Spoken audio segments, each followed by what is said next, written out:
If you're anything like me, you just spent the last 3 days binge watching Daredevil on Netflix. But as much as I love seeing the man without fear flip off buildings and beat up bad guys in Hell's Kitchen, I was super excited to see comic bad boy The Punisher. But I ask you, which one is more effective at crime fighting?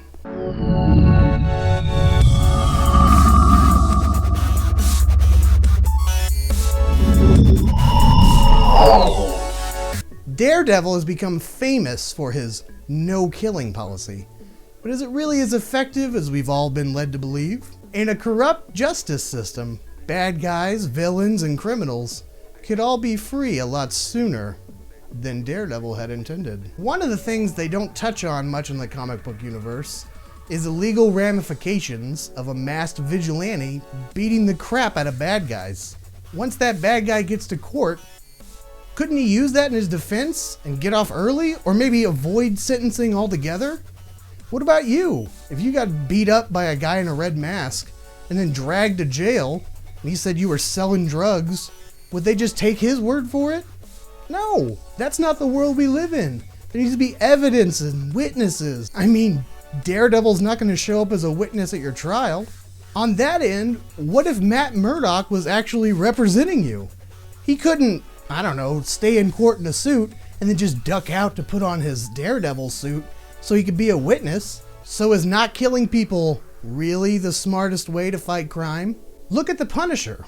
Has any of his villains ever gotten out of jail or, I don't know, tried to sue him for what he did? You can't sue from 6 feet under. And this is just one of countless ways that the Punisher is better than the Daredevil. Going back to what if Matt Murdock was actually representing you, does anyone notice that there's a huge conflict of interest between Daredevil, his night job, and Matt Murdock, his day job?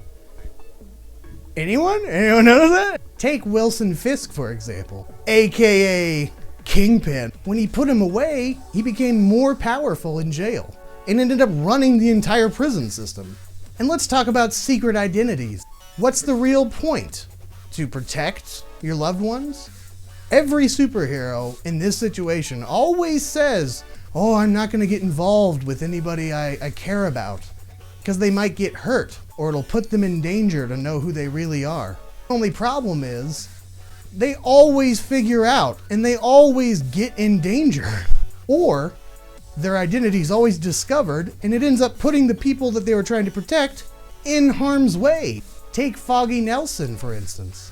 He went into business with Matt Murdock under huge false pretenses and lies, and Matt Murdock constantly backstabs and puts crime fighting in a mask above the actual business that he started with his friend. The Punisher, on the other hand, he doesn't have any sort of friends or family. Now, granted, they were all killed in a violent gang shooting, but that's details, that's all I'm saying. So what does it take to have Daredevil be as good a crime fighter as the Punisher? Well, the way I see it, he could go one of two ways. He could either ditch the whole crime fighting thing altogether and just be the lawyer, very effective lawyer that he is, and I don't know, maybe put criminals behind bars the legal way, or devote solely to the other route. Just kill mercifully. Destroy any criminal that crosses him and get rid of the whole secret identity thing. And marry Karen or Elektra. I mean, I'd marry either of them. So in short, either be a lawyer or be a crime fighter. But you can't be both, Matt. It doesn't take a blind person to see that. Ah, waka waka. All right. Good? Yeah, I like it, yeah. Okay, stop. Don't go to the next YouTube video or channel or skip or don't do anything. Real quick, 5 seconds. We have 3 different channels. Please subscribe to them. Username Nerd News, Username Nerd Comics, Username Nerd Games. We have separated them out into 3 ones. Choose all of them or just one to subscribe to. You'd love it. I promise you, we'll give you great content. It'll show up in your feed. You'll love it. Just real quick click. It doesn't take but a few seconds. You'd be awesome. Thank you. I mean, you are really awesome. Thank you.